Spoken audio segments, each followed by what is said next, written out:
안녕하세요. 정우김입니다.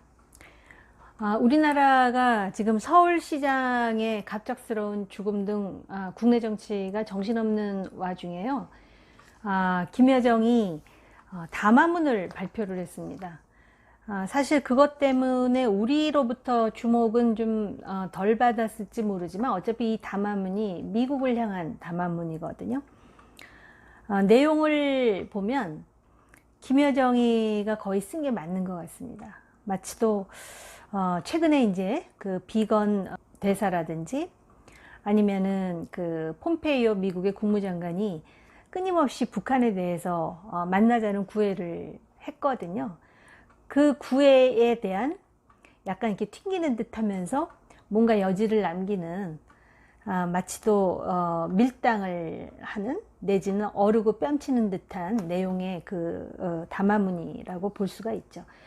한마디로 김여정이 트럼프를 향해서 손짓을 하기는 하는데 적어도 공짜 점심은 없다라는 것을 지금 분명히 하고 있는 내용의 담화문이다, 이렇게 보시면 되고요. 그리고 김여정이든 아니면 김정은이든 상대적으로 트럼프가 쉽다라는 판단을 하고 있는 것 같습니다. 왜냐하면 트럼프 임기 동안에 뭔가 대못을 박아놓지 않으면 그 다음에 다른 후보가 미국의 대통령이 됐을 때 상당히 어려운 국면이 될 것이다 라는 생각도 하는 것 같습니다. 이 북한의 이 권력자들이 제일 좋아하는 미국의 대통령이 누구냐면 카터였거든요, 과거에. 근데 이제 트럼프도 그 리스트에 올라갈 것 같다라는 생각이 듭니다. 남북 연락사무소를 눈 하나 깜짝하지도 않고 단번에 폭파 결정을 내린 김여정. 그리고 때로는 굉장히 말이 드세죠. 그런데 이 담화문의 내용을 보면 북한 정권이 어떤 생각을 하고 있는지에 대해서 가늠이 됩니다. 그래서 여러분들과 함께 이 담화문 뜯어보기를 지금부터 하겠습니다. 일단 전문 중에 중요한 내용을 제가 여러분들께 소개를 해드리고 그게 무슨 뜻인지 해석을 하는 그런 시간을 가지려고 하는데요. 여기 보면 이런 이야기가 있습니다. 어디까지나 내 개인의 생각이기는 하지만 모르긴 몰라도 조미 순회 회담과 같은 일이 올해는 일어나지 않을 것으로 본다. 하지만 또 모를 일이기도 하다. 이건 무슨 뜻이냐면 북미 정상회담을 원해? 트럼프가 대통령이 되려면 그런 이벤트 하나쯤 있어야 된다는 거지. 그러려면 공짜로는 안 돼. 뭘 가져와야지. 이런 뜻이고요. 그 다음에 또 그걸 강조하기 위해서 뭐라 그러냐면 올해 중 조미 순회 회담은 그 가능성 여부를 떠나 미국이 아무리 원한다고 해도 우리가 받아들여주면 안 된다고 생각한다. 다시 말씀드리면 나 김여정은 이 정상회담 안 된다고 생각을 하지만 또 우리 오빠는 모르겠어, 이런 뜻이에요. 그러면서 아무리 원해도 받아들여주지 않아야 될 세 가지 이유 중에 첫 번째, 이거는 미국에나 필요했지 북한엔 필요가 없는 것이다.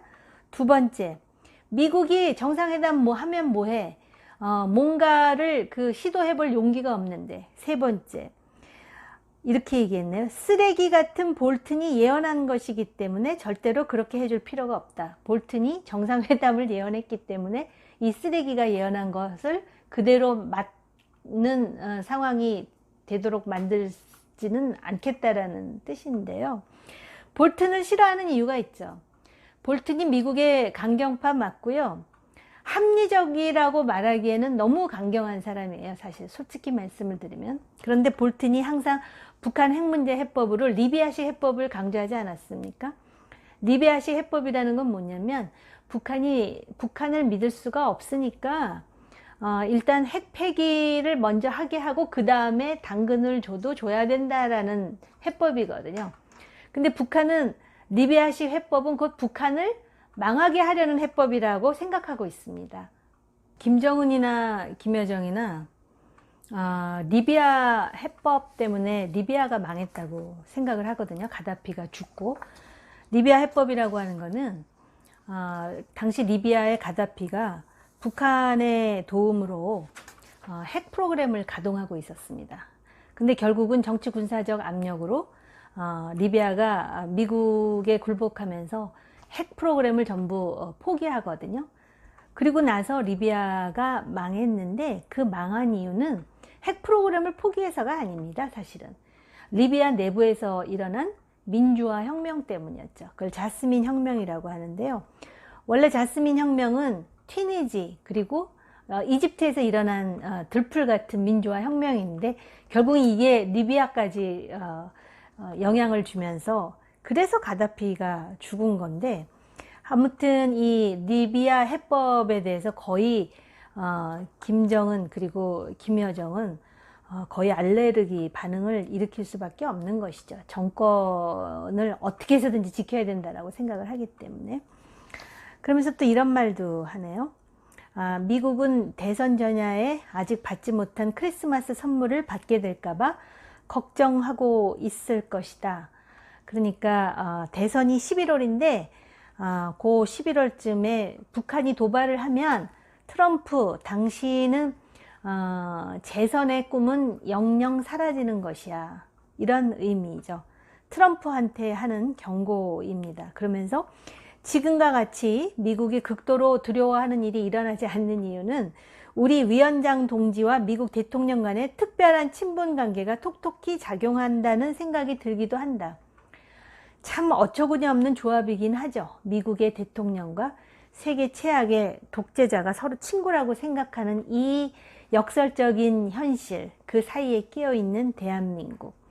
그런데 트럼프는 그런 기이한 그런 인식을 갖고 있지만 미국 정부의 정책은 상당히 일관성이 있습니다. 핵을 폐기하지 않으면 제재 해제도 없고, 그리고 한반도라든지 도발을 추구한다면 전략자산을 전개해서 그에 상응하는 응징이 있으리라 하는 것이 분명한 미국의 메시지입니다.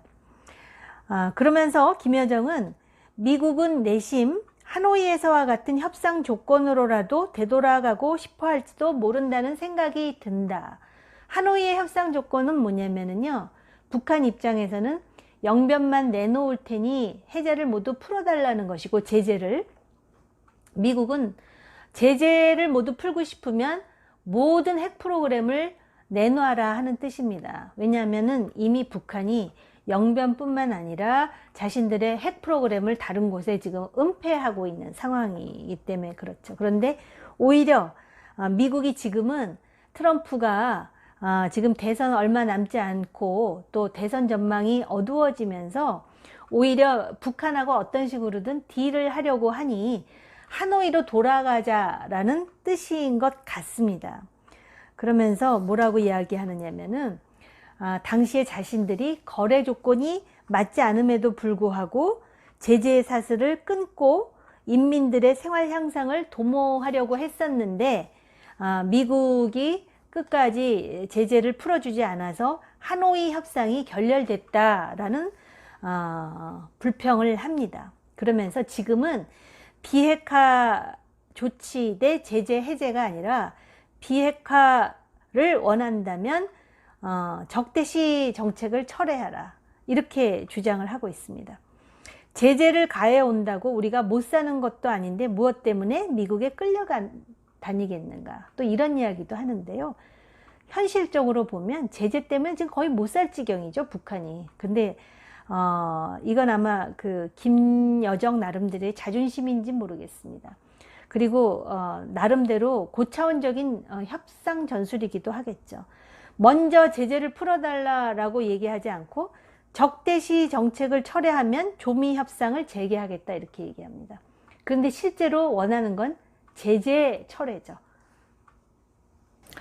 그러면서 담화문에서 몇 번이나 하노이 협상은 꿈도 꾸지 마라, 이런 얘기를 반복을 하거든요. 이거는 하노이 협상으로 다시 되돌아가서 대충 거기서 타협하자라는 의미도 있습니다. 그런가 하면 또 한 발 더 나아가서 우리 그냥 핵 가지고 있을 테니 건드리지 마. 안 건드리면 우리도 당신들이 신경 쓰게 하는 그런 행동은 하지 않을게 라는 또 흥정의 내용도 있습니다. 예를 든다면 미국은 우리의 핵을 빼앗는데 머리를 굴리지 말고 우리의 핵이 자기들에게 위협이 되지 않도록 만드는 대로 머리를 굴려보는 것이 더 쉽고 유익할 것이다. 핵 폐기 안 하겠다라는 거예요. 현재 상태에서 핵을 인정해주면 미국이 두려워하는 소위 미국에 대한 위협은 하지 않을 것이다. 그러니까는 현재 상태에서 동결만 할 수 있도록 해달라 라는 것입니다. 핵을 가지고 있다라는 뜻이죠. 그리고 우리를 다치지만 말고 건드리지 않으면 모든 것이 편하게 흘러갈 것이다.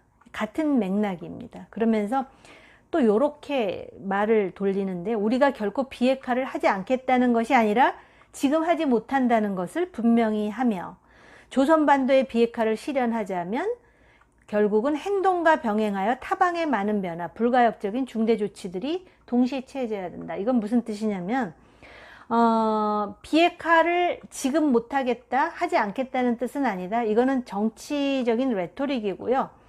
결국 조선반도 비핵화를 얘기합니다. 한반도 비핵화가 아니라. 그러려면 말과 말, 행동 대 행동이 동시에 병행하여 취해져야 한다. 북한의 핵폐기를 원한다면 주한미군 철수하라는 뜻입니다. 그러니까 주한미군 철수하기 싫으면 우리 그냥 이대로 살게 내비둬, 이런 뜻이고요. 그리고 일단 그 정상회담 원한다면 적대시 정책부터 철회해, 이런 뜻입니다.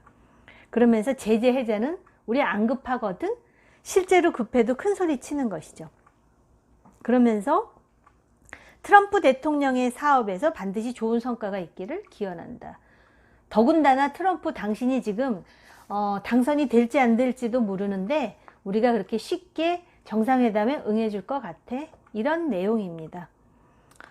여기서 우리가 몇 가지 좀 짚어야 될 부분이 있는데, 하나는 왜 김여정이 또 담화를 발표한 것인가, 그리고 김정은은 도대체 지금 어디에 있는가 하는 것이고요. 결국 북미 정상회담을 통해 정상회담 이벤트 자리 판을 깔아줄 테니 북한 핵을 인정하라. 그리고 남한은 당신들은 우리 제재 풀어서 먹고 살게 해줘. 현금 보내고. 이런 내용입니다. 어떻게 보면 북한의 김정은 남매처럼 자본주의적인 그런 뭐랄까 사고방식을 가진 독재자가 또 있을까 싶을 정도입니다. 모든 것에 대해서 급부가 따라야 되고 캐시가 따라야 되는 아주 천박한 형태의 자본주의라고 해야 되겠죠. 사실 지금 트럼프가 자기 조카가 쓴 책 Too Much and Never Enough, 참 많은데 아직도 충분치 않은, 그러면서 부제가 뭐냐면 어떻게 우리 가족은 세계에서 가장 위험한 괴물을 만들어냈는가입니다. 결국 트럼프는 괴물이고 트럼프가 대통령이 됨으로써 미국이 가혹하게 심판당하게 될 것이다 라는 책이 미국에서 트럼프 조카가 쓴 이 책이 지금 베스트셀러가 될 전망이 매우 높은데요. 이런 트럼프가 너무 급한 나머지 김정은과의 정상회담으로 대선 국면에서 뭔가 반전을 깨한다? 뭐 가능한 시나리오긴 하지만 한 가지 분명한 거는 설사 트럼프가 김정은의 손을 잡고 다시 나타나가지고 정상회담을 한다 그래갖고 미국의 유권자들을 움직이지는 못할 것 같습니다. 미국의 국내 정치에 있어서 대외 정책이 차지하는 비중이 크지도 않을 뿐만 아니라 그게 중국이나 뭐 러시아나 또는 뭐 테러리스트 단체가 아닌 북한? 글쎄 얼마나 효과가 있을지는 모르겠습니다만은 김여정은 한마디로 참 영악한 대미 외교를 하는 것만큼은 분명한 것 같습니다.